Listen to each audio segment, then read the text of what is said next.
मैंने कुछ निवेदन आज विशेष नियम आपको किए हैं। अपने बच्चों का जन्मदिन गौ खेरक में मनाइए, यानी गौशाला में मनाइए। चांदी की गैया सबके घर में हो, चांदी की एक तुलसी सबके घर में हो, तांबे का एक लोटा सबके घर में हो, कृष्ण की बांसुरी सबके घर में हो।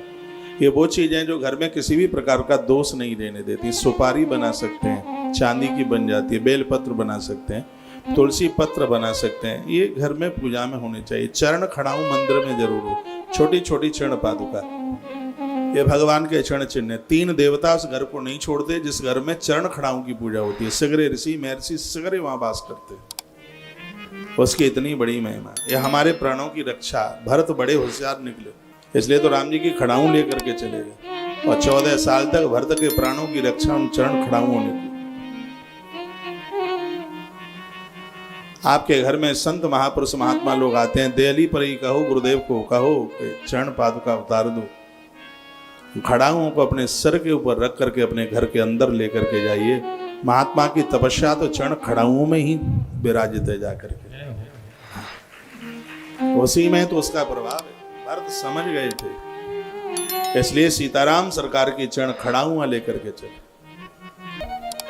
बोलिए बांके बिहारी लाल की, श्री हनुमंत बलवंत महाराज की। तो गैया मैया को रोटी, भगवान की कथा सुनिए। हफ्ते में, महीने में, पूर्णिमा को, अमावस्या को, द्वादशी को ब्राह्मण को अपने घर बुलाइए। हाँ, ऐसा ब्राह्मण बुलाइए जो जर्दा वर्दा ना खाता हो, तम्बाकू बम्बाकू ना खाता हो। कुछ बातें ऐसी हैं, हो सकता है मेरी कही गई बात गले ना उतरे। मैं तो ब्राह्मण देवता का बड़ा पुजारी हूँ। बस मैंने गणेश पुराण में पढ़ा है कि ब्राह्मण के मुख से भगवान भोजन करते हैं, तो पूज्य ब्राह्मण देव का मुख अति पवित्र होना चाहिए। इसका मुख देखने से त्रिवेणी नहाने का फल प्राप्त हो जाता है।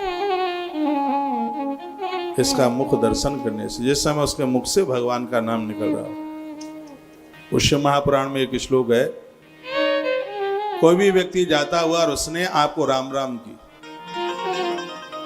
उसने आपको सीताराम करी, उसने आपको जय सिया राम करी, हरिओम श्री शिवाय नमस्तोभ्यम, ये आपस में बोलने वाला, उच्चारण करने वाला ये प्रार्थना मंत्र है। ये माला के ऊपर जपने वाला मंत्र नहीं है। भगवान महादेव को प्रसन्न करने के लिए माला पर जपने वाला एक ही मंत्र है, ओम नमः शिवाय। जिसको गुरुदीक्षा में साधक जपता है उसे। महामृत्युंजय मंत्र अनुष्ठानिक मंत्र है। जो श्री शिवाय नमस्तोभ्यम, श्री प्रदीप मिश्रा जी ने इसका बहुत प्रचार किया है और इस बात के लिए वो धन्यवाद के प्रतीक हैं।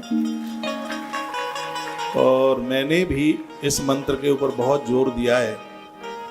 जिस समय सामने वाला आपसे बोलता है श्री शिवाय नमस्तोभ्यम, उस समय उसका चेहरा आप देख लेते हैं। सिर्फ उसके मुख का दर्शन करने मात्र से त्रिवेणी नहाने का फल प्राप्त हो जाता है। सिर्फ इतना बोलने मात्र से श्री शिवाय नमस्ते। आप जब भी किसी को मिले, जो भी आपको अच्छा लगता है, बढ़िया लगता है, राम राम जी, हरिओम जी, राधे राधे जी, जो भी आप बोलते हैं, तो सामने वाले को आपका मुख दर्शन करने से उसे तीर्थ यात्रा का लाभ प्राप्त हो जाता है। जब आप हमारे पास आते हैं, कोई कहता है राधे राधे, कोई कहता है राम राम जी, तो मैं कहता हूं कि हम तो प्रयाग नहा के आ गए, क्योंकि इन्होंने राधे राधे बोला है और हमने इनके मुख का दर्शन कर लिया। हमारी तो प्रयाग यात्रा पूरी हो गई भैया। परिवार में एक दूसरे के सामने ऐसा ही व्यवहार बना करके रखिए। यहां से जो बोला जा रहा है समझ में आ रहा है कि हम बस ऐसे ही बोलते ही जा रहे हैं, बोलते ही जा रहे हैं, आ रहा होगा। तो गौ माता को रोटी, भगवान की कथाएं, यज्ञ, ब्राह्मण भोजन, दक्षिणा, 5 चीजें, इससे सनातन धर्म को ताकत मिलती है, शक्ति